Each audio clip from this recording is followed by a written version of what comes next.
Every good training session needs the right motivation, and that's where Pupford training treats shine. They're tiny, healthy, and packed with flavor, so your pup will stay focused without filling up. Each bag contains over 450 treats, which means more repetitions, faster progress, and a whole lot more fun. And here's the best part. If you order through the link in the description, 100% of the commissions go straight to Dogs Anonymous, a nonprofit supporting pups and people who need it the most. So you get treats that make training easier, your dog gets the skills they need, and together we get to support a wonderful cause. Grab your bag of Pupford training treats today through the link in our show notes. Welcome to unPACKed, an open-minded podcast taking a clinical, not political approach to helping pet parents around the world.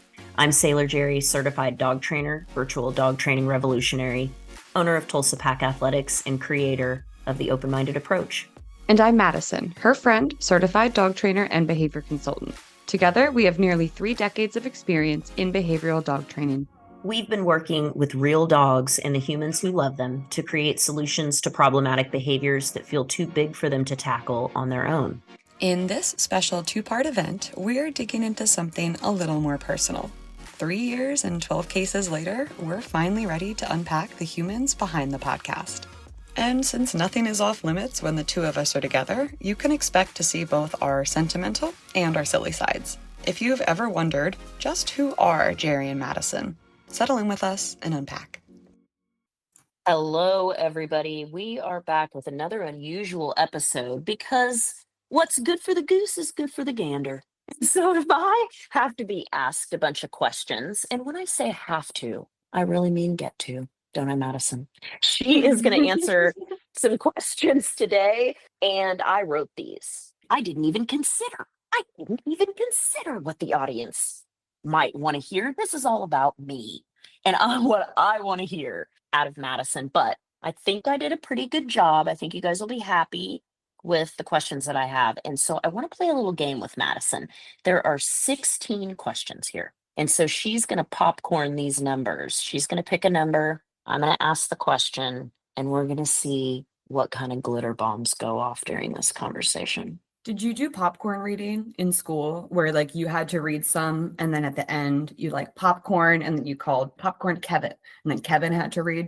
Absolutely. And I always wanted to be called because I am an incredible reader and I want to set the stage for people. I want to do the voices. I want to add the passion. It never embarrassed me to do that. And it embarrasses some kids when you're that age and you don't want to be called on for popcorn. Maybe you're not a strong reader out loud. It's one of those things maybe it's a little bit like dodgeball. You're afraid of getting hit in the face. It's not for everyone. Yeah. So hopefully this is a little bit more pleasant. So let's get started. Dodgeball? Yes, I hope so. Yeah, I think it'll be more pleasant than dodgeball, but a little under maybe sniffing roses. We'll see. Okay, I can deal with that. Like, what's your first number choice? Let's go with 3. 3. I thought you might pick that first. It's what we were talking about before the podcast started. Perfect. Which parent had more of an impact on your relationship with dogs? Madison's dad is like her best friend, you guys. So let me just... He is, which is why the answer might surprise you that it's for sure my mom.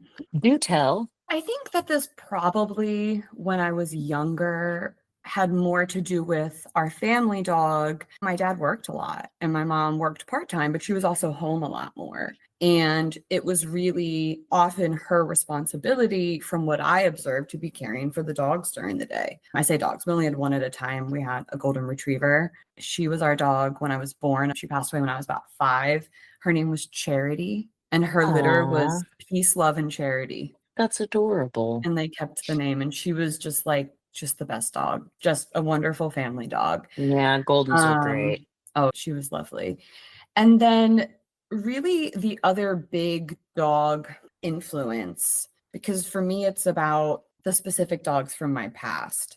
The way that my dad would tell this story is I suckered my mom into getting our next dog, who was a Chinese crested powder puff. So for people that don't know, Chinese cresteds are those little dogs that look like they're naked, but they also have a terrible wig on from like the Halloween store. those They dogs, but they frequently come, win the ugliest dog yes, competition. especially when they get old. But they also come in what's called powder puff, where they have fur all over their body. And that is your ultra dog nerd fact for the day. I will meet your dog nerd fact with another one, which is that the gene that causes them to be hairless also causes them to lose teeth, which is why the ones that win the ugly dog competitions typically have a tongue hanging out because there's not enough teeth to hold it in. We kept her hair pretty short, so she would often get mistaken for Japanese, is what she looked like. Mm-hmm. Cute, long legs. And she was really my mom's dog. And I think that's where that comes from. But even to this day, my mom is so passionate about dogs and animals. She's the one that's Oh, I love really that. volunteering with rescues and things like that. She's fostered. She fostered while I was in college, she fostered. And yeah, it's something that she's just really passionate about. And so I would say that definitely influenced my love for dogs. And I'm sure it wouldn't be what it is without that, because I don't know that we would have had another dog after Charity had it not been for me suckering my mom into it, which, like, yeah, I did. I was 16. I mean, you were successful. She was a Okay. cute little dog. It didn't take much. What's your next pick? Let's go all the way to 16. 16. I think that this question might need some context, so let's save that one. So pick Okay. another one. What did you say? Let's do 14. That was perfect. That was the question I needed you Is to. this the context? Yeah. What did being incarcerated teach you about people? Oh, yeah, let me take a minute. A lot. A shit ton. Yeah. Wow. I always tell people that the strip club taught me a whole lot about people. It taught me about men. It taught me about women. The places that we would consider to be the undergrounds of society, the dark alleys of society, those things exist inside of all human beings. And if you're not privy to them, it's much easier to be abused by those people and by the things Yeah. that they do. So that's my 2 cents on what did it teach you? A lot. She's right. I think it's probably important to say that a lot of people, while they're incarcerated, are at their lowest. They're at their most desperate. They're at their most vulnerable, but they're also, at least in the circles that I surrounded myself with, because that was a really intentional choice, in a state of mind to be working on themselves. And that's a Mhm. really interesting kind of culture to be in. I think there's also a lot in the power dynamics with those in positions of authority when that goes to the extreme. When you actually lose full agency to other humans, there's something really complicated in that dynamic that, back to your question, I feel like I got to see the absolute best and the absolute worst that humanity has to offer. Ooh, that's right. I Yeah. saw such hope and love, which you would not ever expect to see in such a bleak circumstance. And I also saw some horrible and evil things, and I was physically terrified for my safety. And that's just the honest truth, the honest reality of being incarcerated. It's like a particular thing that happens in life that you don't ever want it to happen, but when it does, it becomes one of the most important foundational things about you. And it produces this very particular emotion that doesn't really exist anywhere else. Like, it's bittersweet. It's like horrible, but it made you who you are. And without it, you don't have reference. You can't have nothing to compare to. That's what I think is going on with a lot of people, especially in the dog world. People make a big fat fuss about something, and I'm like, I know what's going on with you. You've never had a dark night of the soul. Obviously not, because that Haven't wouldn't yet. matter to you. Yeah, you haven't yet. Hopefully you get to, but that wouldn't matter to you. That would not matter to you. You wouldn't have even picked up on that that was annoying, because for frame of reference, Oh, let me frame or summarize that up with what punishments in life are not gifts. oh yeah, I think that my answer to that would be controversial.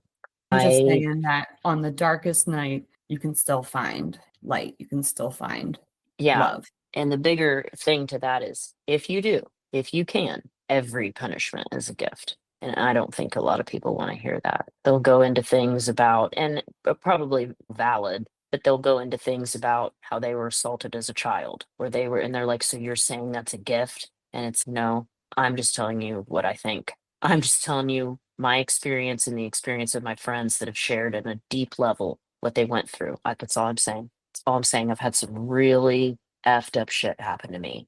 And I can tell you that ultimately it was all a gift. I don't always like all the gifts that I get, but a gift No, nonetheless. and they're not always easy. Yeah, But that's true. but So if you love the person you are yeah, today, then I think there has to be an acceptance Yeah. of the whole past. And I'm still working on it. Still a work in progress over here.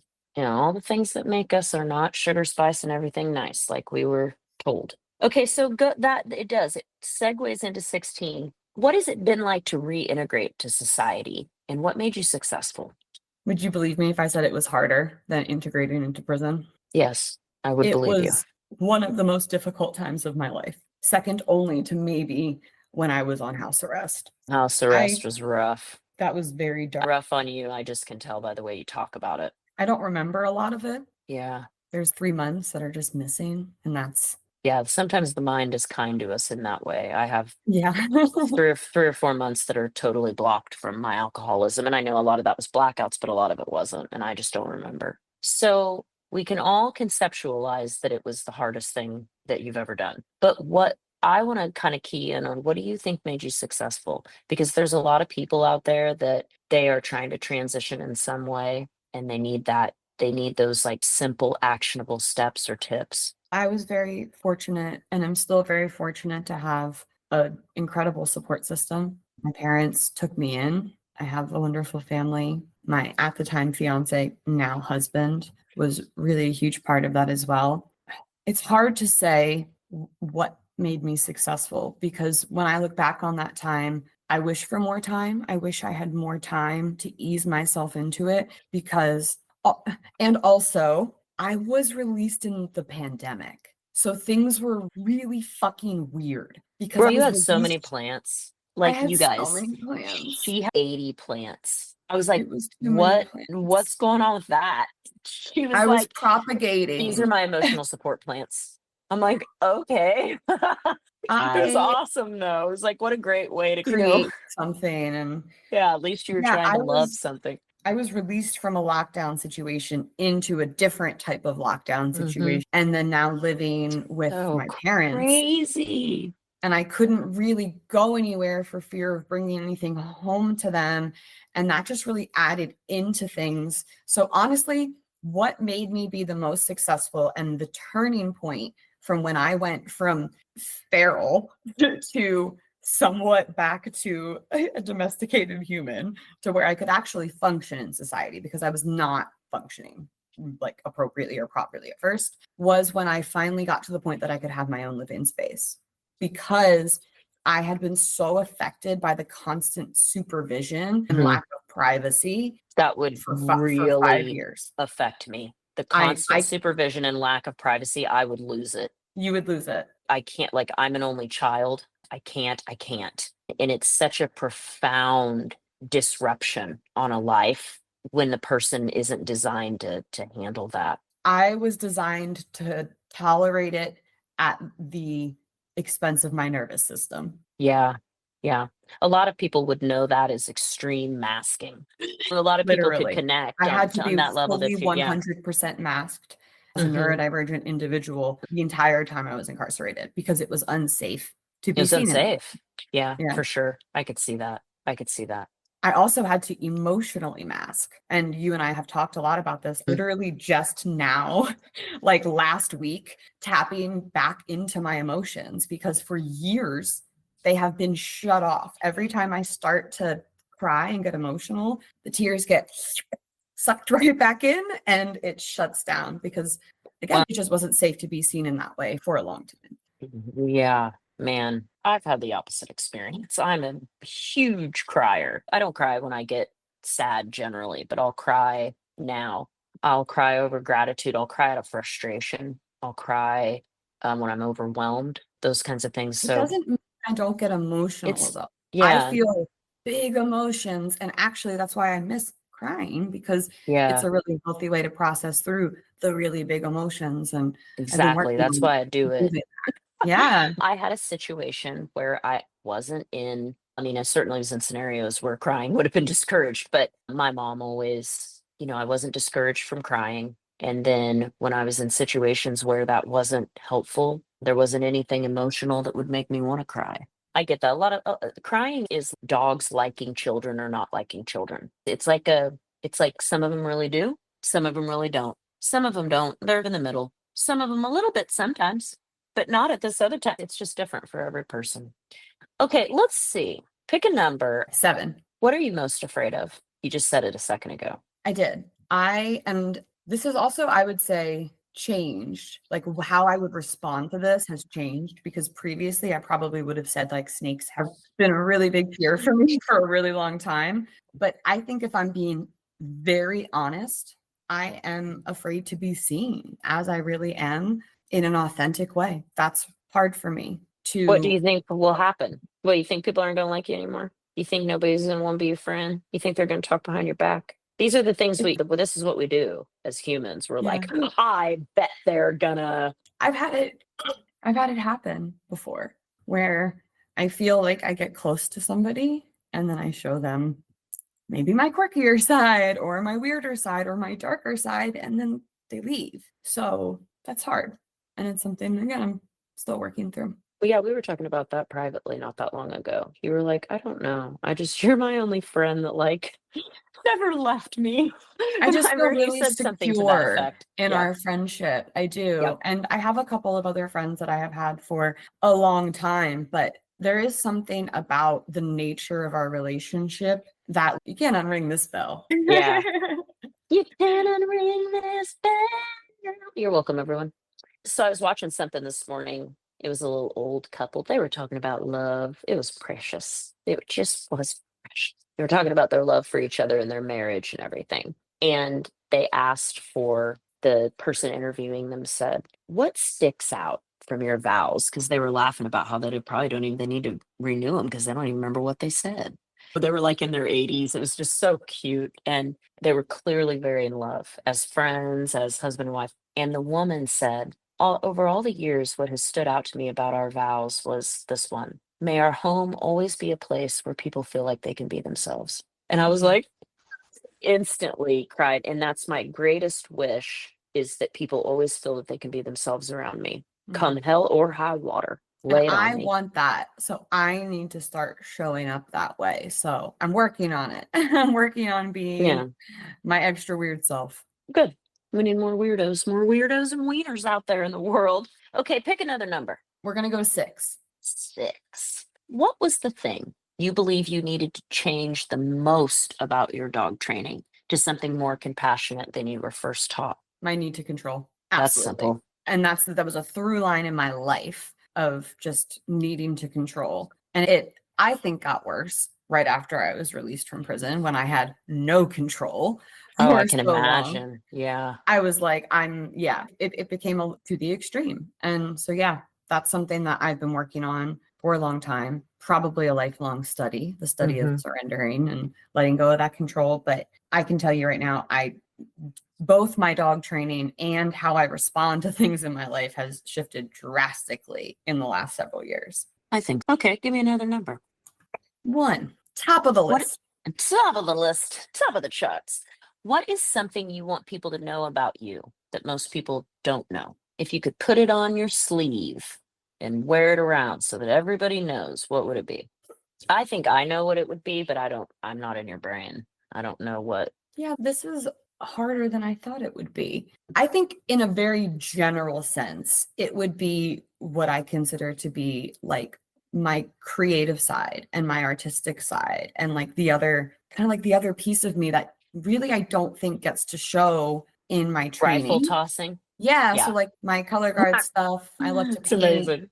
Other ways in which I express myself, in which I just don't really or haven't figured out a way to share. That's what I thought it was too. I wouldn't have worded it like that, but the other side of you, the artsy side, of you. Okay. Yeah. I like that.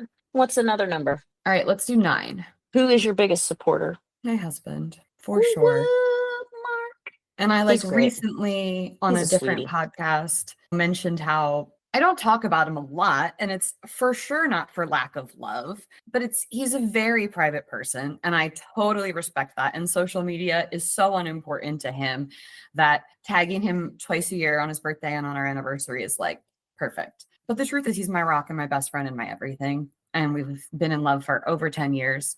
And the recent discovery, which is who's ready for goosebumps, which is that, so I am Welsh. My great grandmother came here from Wales. That is where I studied abroad when I met my husband. That's how we met. And the day that we got married, which was December 21st, 2021, on the solstice, we found out recently in the past couple of months that is 100 years to the day that my Welsh great grandmother landed on Ellis Island, to the day. Oh my God.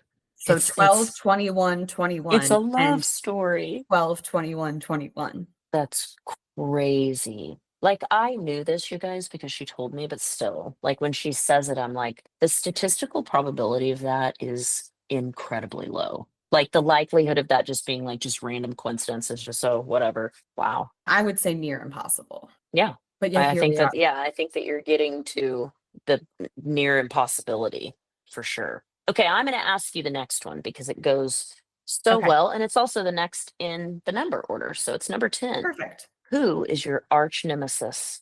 Whoa. I got about 4, 5, 6, 7 in them house. Oh, the most recent one is my neighbor and his stupid truck and where he parks it. And it drives me so banana sandwich. I can't even. So he drives an enormous pickup truck and he pulls so far forward into the space. I'm going to text you a picture later and you're going to be like, I'd like to see that. it covers 90% of the sidewalk.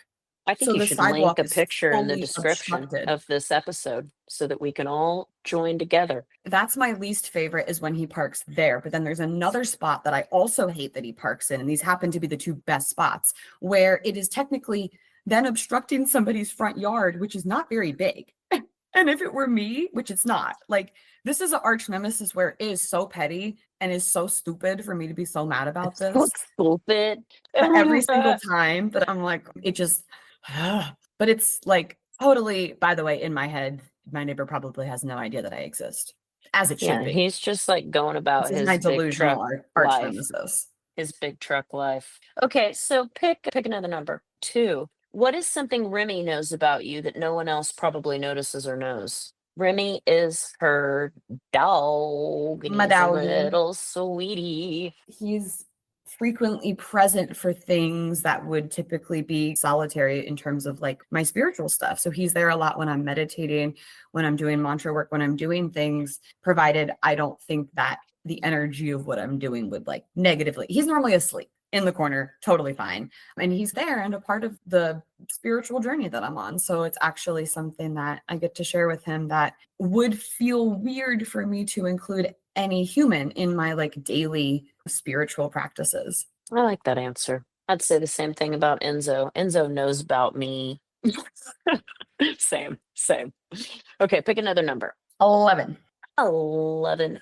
What do you want to say to the balance training community? If you had something that you could let them know or you wanted to impart, what would that be? What I think probably what I would share is the statement that was the most impactful to me when I was really practicing as a balance trainer, not because I feel the need to shift or change anyone or everyone's training approach, but just because it was, you know how sometimes somebody says a phrase and it literally worms its way into your brain and never leaves? It's one of those, and it has informed and changed a lot of things in my life for the better. So I have a lot of gratitude towards this phrase. So I want to both credit the person that said it to me and also acknowledge that I don't believe that it was originally hers. I believe that it belongs to somebody else. So I want to just put that out there. But her name's Kendall Calloway. She is one of my dear friends. She officiated me and Mark's wedding. You may not know that. She's a dog trainer, and she was actually at the time my apprentice. So and I've said this before, to stand up to somebody when you are technically in this sort of dynamic where you are meant to be learning from them or working with them, to stand up to somebody in that type of setting, I think takes the most courage, a special type of courage. And I'm just so forever grateful for her for calling me out on something in in a moment, outside of a moment, in an appropriate way. And so what she said to me was that efficiency isn't everything, because that was my argument and justification for why I was doing what I was doing. And it was just using pressure in a particular way to teach place that today I would say is totally unnecessary. And efficiency isn't everything.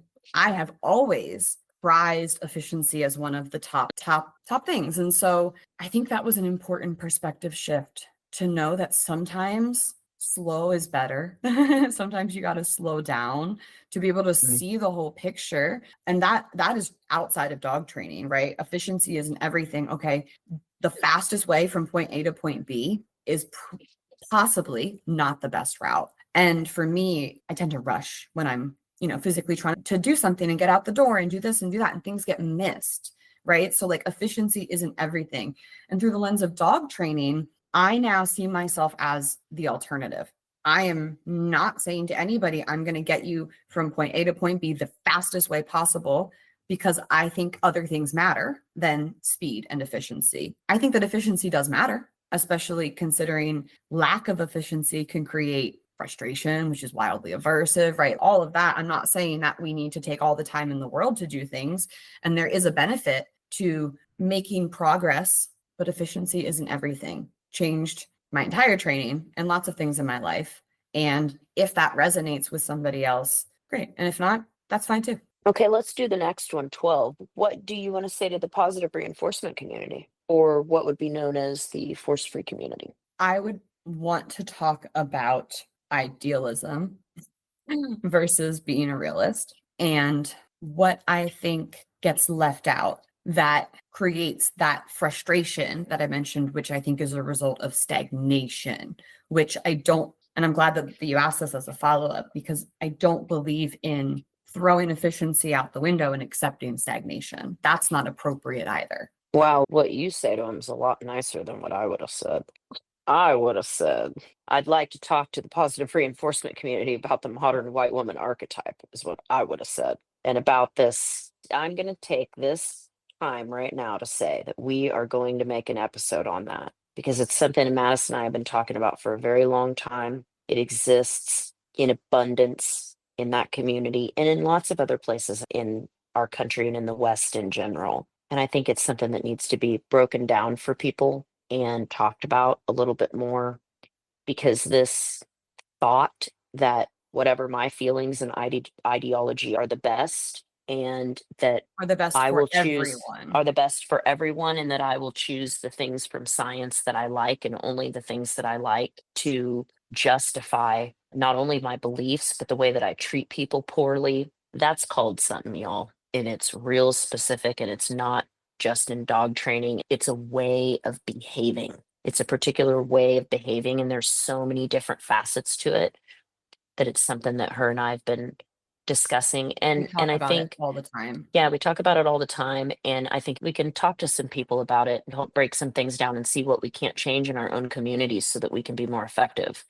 I think it's a topic that people are going to have a lot of questions about. So I want to make sure that we have an avenue to be Oh, they're able going to to have more than take those questions. But I'm not talking Yeah, about they're- that. yeah, I'm talking yeah, about for the sure. questions that we're like, oh, actually, like we do need to dig into this Yeah. and explain this. So I don't know if this will be a series of episodes with follow-ups, or maybe we'll do something interactive. Yeah. We'll figure it out. But we just do want to we have, dipped your toes in the pool. There we yeah, go. it's Now there. come in. The water is nice. Let's do 15. When I asked what did being incarcerated teach you about people, the next one is, what did it teach you about dogs? My entire The foundational look on her education. face, the look on her face, by the way, the specific look on her face was, and it was pleasant, but I could write an entire dissertation on this. It could Yeah. literally fill books. Yeah. So please continue. So I had a foundational curriculum that I worked my way through that was a 10-week immersive curriculum with exams, learning about everything from nutrition and first aid to anatomy and physiology and genetics. It was really deep and really cool. And then there was ongoing education for the entire time that I was really in these programs. And I gobbled up book after book, because that was also required to be actively reading, but I loved to read and I couldn't get enough. And then there was also the observational work and experiential work of working around a really high volume of dogs and a really high volume of dog handlers in what I think is a really cool setting, because you have more people than dogs, which is uncommon, I would say, in a lot of other settings out here where you end up with a lot more dogs than people. And so I just think it created a really conducive environment to learn and to be so immersed. You got to think about too, we were having dogs boarded in our cells. That's 24/7 type stuff. And at the end there, when I was getting ready to, we're going to call it retire, because I stepped back from the dog program as I was getting ready to leave the institution. There was 1 month, I remember, I had a dog 29 out of 31 days in that month, and like 16 or 19 of those days were overnight, 24-hour shifts where you are on 24 hours a day. You're It like was a lot. dog au pair. I was actually thinking recently about a dog that I haven't mentioned on any interviews that I've done or really anywhere. And this is a dog that we called him Little Hunter, because there was also Big Hunter, which was literally the biggest golden retriever I've ever met, who I also loved. But Little Hunter was like a little staffy guy, and he was black with this little white beauty mark. And you know how sometimes a dog will get like their lip stuck on their tooth? It would do it right on the beauty mark. It was so cute. And his dad moved to somewhere where he wasn't allowed to have pets. And so he actually ended up boarding him for like months because it was $40 a month. Like, it was so cheap. Wow, so you could board it. I didn't know that. Okay, so it was also a boarding program. Yeah, daycare, boarding, training, grooming, all of it. I And love Little that. Hunter would go through a rotation between me and 3 other handlers because he was reactive, so not everybody could handle it. And oh my God, I loved this dog. He actually got to sleep like in my bed, in my cell. And he snored so bad. And he would just like little spoon, and I would feel his snores rumble against my chest until one of my cellmates was like, Skook, wake him up. And I would just shift him so he would stop snoring. Like, he was just my little, he was so cool. He was super reactive. And when we were in that cell, our cell window was right above the dog yard, like the fenced in dog yard, which had these little pebbles in it because it was just the easiest thing to keep clean. And there was this one toy, you know, those big giant plastic egg toys that they have for dogs? Yes. And pea Whenever, gravel is what it's called. yes, The little whenever pebbles, yeah. anybody put one of those down in the pea gravel, he would lose his shit because of the sound of it being kicked around. And he would start running back and forth in our cell, springboarding off each wall. And we were just like, dude, that's how we feel. Like, Yeah, that's exactly how we feel. We want to parkour off the walls in here. just bouncing off the walls. You He had came back to my lots and lots and lots and lots of dogs, lots of memories, lots of hundreds, stuff. thousands. Yeah, Yeah. I love that. I love that. Yeah. Okay, let's see. You've only got a couple left. Why don't you just run them in order? I like it. Number 4, do you and your husband ever disagree about your dog or have differences Yes. in opinion? Okay. Yes. And I'm so glad that you asked this because I was thinking about this yesterday. I actually let my husband do his own thing with my dog. He walks Remy every morning, and he knows I do not do on-leash greetings. He does with the dogs around the apartment, and Remy has friends. And I think that's fine because it's not a problem with him. I am the traumatized one that cannot possibly allow my dog to do on-leash greetings because I've always seen it go bad. And it's just something that I don't do. And when I'm out walking Remy, it's for me and Remy. And when he's out walking Remy, he wants to socialize a little bit. And like, he knows who to say hi to and who not. And I trust his discernment. So yeah, we don't agree. And if it was really important to me and I said to him, please, my love, my darling, it's really important to me. Please don't ever do an on-leash greeting with him. He would listen and respect that. But I don't say that. I trust him. And Remy has friends because of it. I think that's important. It's like you guys may have differences, but if one of you is really bothered by it, you would be respectful. Number 5, what is something that you need a lot of reinforcement on or over or about? I don't know that I feel That could that be I a need lot. That could be negative reinforcement. reinforcement too. That could be that you need Yeah. pressure to So perform or you need pressure. for me, I think it's more actually about routine and structure. That's what actually Mm. supports me So the most. management. You need a lot of management. Yes, exactly. My environment is managed so well to set me up for success with the things Yes. that I know that I need to do. We're antecedent arrangements people. 1000%. That's been more important to me Yeah, than same. reinforcement. I love that. Because I feel reinforced by doing things. The act of doing a thing actually is really reinforcing. Like I love checking something off a to-do list. Oh, yes, check. Ooh, yeah. I like it when you get something that you didn't know you forgot to put on the list and you do it and then you write it on the list just to check it And off. then you get to check it right off. Yep. That's a great feeling. Number, oh my gosh, yes, we're gonna get to I love this question. I always like to know what's going on. So this is the last question. Who is your Okay. biggest mentor? I could not possibly pick one. I would say I have different mentors in different areas. I like that. I have mentors in different areas too. And you are definitely one of my mentors too in a particular area. But I think it's important for people to know, like, it's okay to have different mentors in different areas. What are people's strengths? Yeah, you are absolutely a mentor for me. Is it in Another big delusional one, self-confidence? it needs to be, Oh, I thought it would be either high kicks, for delusional sure. self-confidence. Yep. I guess I could go in on Hype Queen, a little Mhm, community mhm. build, but Oh, for I sure, think that we community. mentor each other in that area a lot. Honesty. Yeah. Oh, okay. I like that. Thank you. That felt good. So, who else is a mentor to you? I have a really wonderful mentor I've been working with all year. Started more in the business realm because she certainly does have a foot in the business coaching and business strategy world. But really, at her core, she is a spiritual teacher, and that's what I would consider her. Her name is Lauren of Love.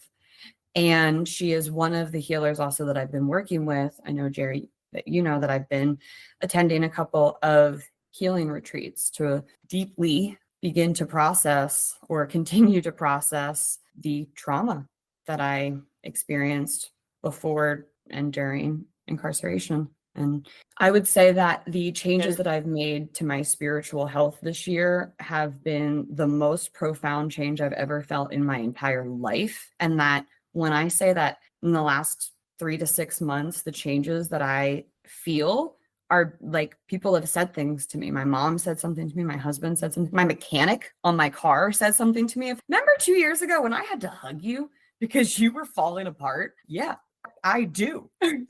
And so I also recall that as well. it was less than 2 years ago. It was even just a year ago.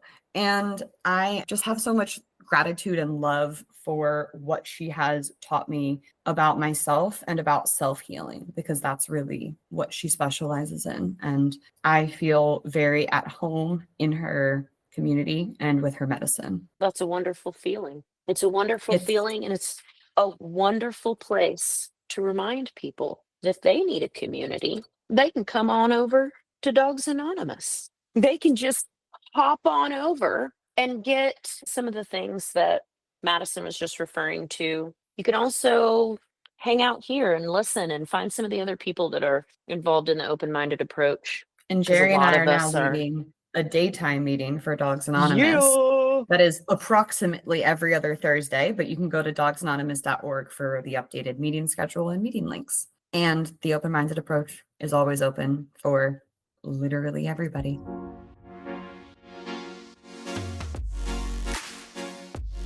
Unpacked was created by Jerri Sheriff and Mattison Simpson. If you are enjoying this podcast, follow or subscribe to be sure you don't miss an episode, and leave us a review on your favorite podcast platform. Looking for more honest and relatable dog content? Check out our sister podcast, Straight Up Dog Talk. See you next time.